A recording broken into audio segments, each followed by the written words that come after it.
Hey, what's up, my construction entrepreneurs? Tyrone Jones here from Construction Entrepreneur School and Services. This morning, I want to chat a little bit about RMO and RME, and why it can be a beneficial thing, and why some people think that it's more so will lead them down a road where uh, they can ultimately lose their license or reach destruction. I don't know. A lot of people think negative about it, but let me kind of open up your mind a little bit about this RMO thing. Um, Me, myself, I did RMO years ago and got in trouble with RMO because I didn't understand the risk behind it. So, one, I was not charged enough.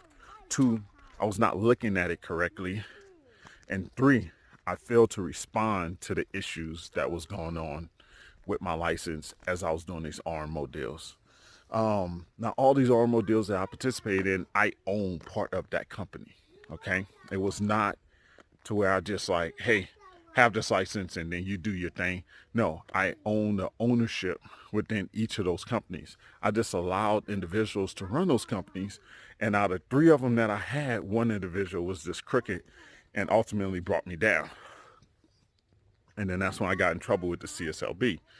Um, um, that's why I talked to you about a lot of things about getting in trouble with the CSLB, how to beat violations. I didn't beat violations.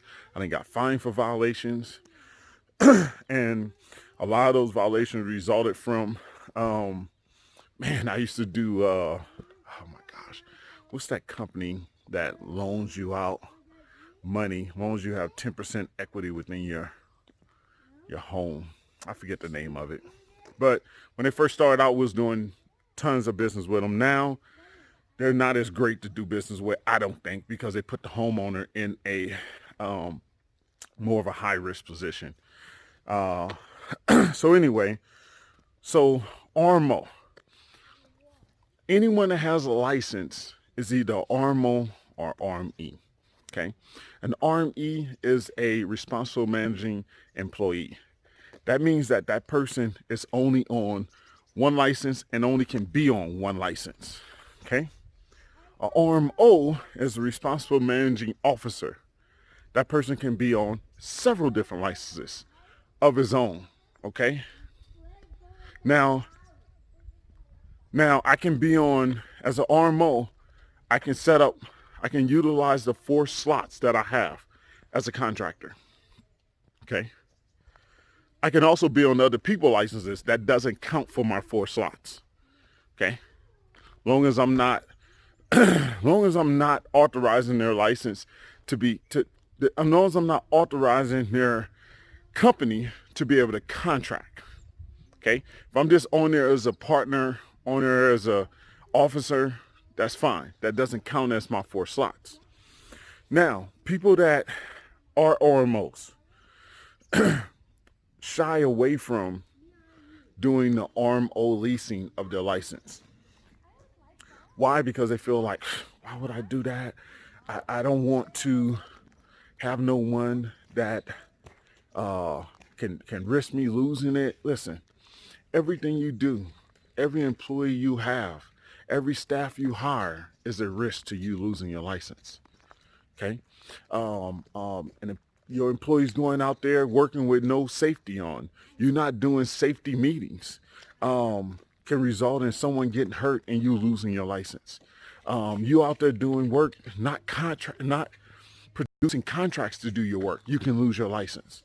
You walking away from jobs without doing litigation, you can lose your license.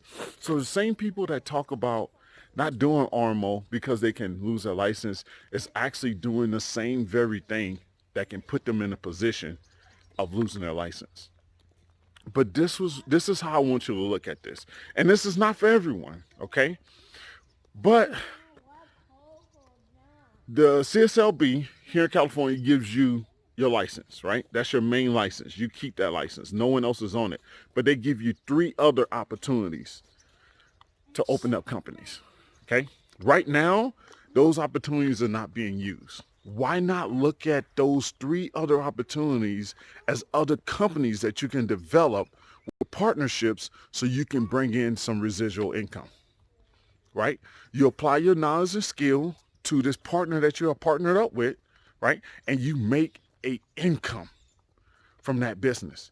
So it's almost like instead of you owning one struggling business, now you can own three. No, just kidding.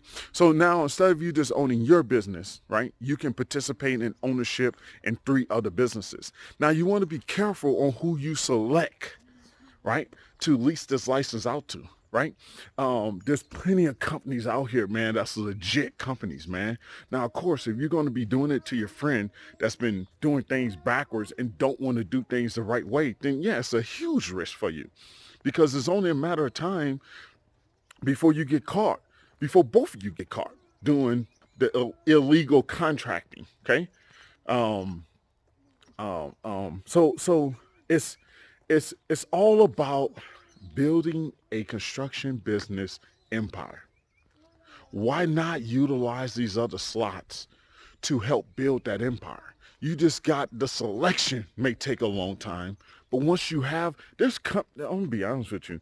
There was an armor status I did with a large company that came out that wanted to do business in California. Large reputable company. I'm not gonna say their name because contractually I can't. But they came out here to do work. Okay. Instead of the owner, I didn't even meet the owner. It was all his representatives. But instead of the owner going to the CSLB and taking another test to get a license in California, he did an RME status. Okay. Now let's talk about that real quick. So why would that large company do RME status? Right? One, it allows them to do work in California quickly. Okay. Within a month's time, they were ready to do contract work in California.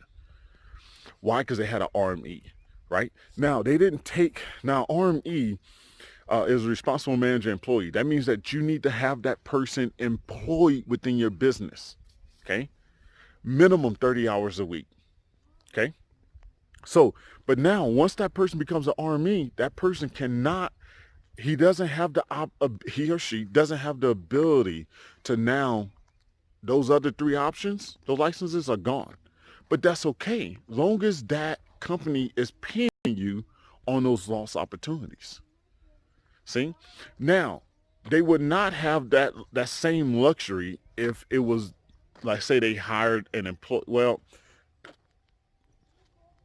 okay, so if they hire an employee, let's say I have an employee and I tell the employee, hey, I'm gonna go have you take the test and you're gonna get your license, and then you just employ the employee. That employee, in the agreement that you do with that employee, they will not be able to have the option to do the other three slots. Okay, that's an employee. That's the agreement you make. That's what you should be doing when you do that. Okay, straight up.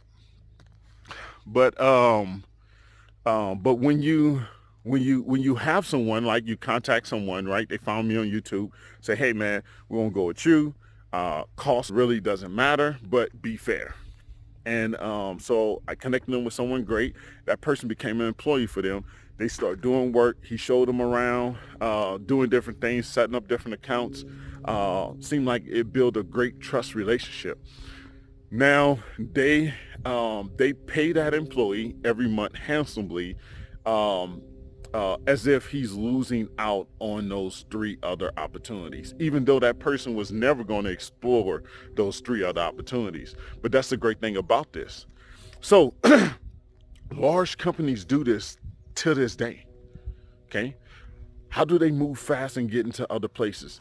The owners are not going out and going sit in the classroom. Not when you become an international company. Just not doing it, you know.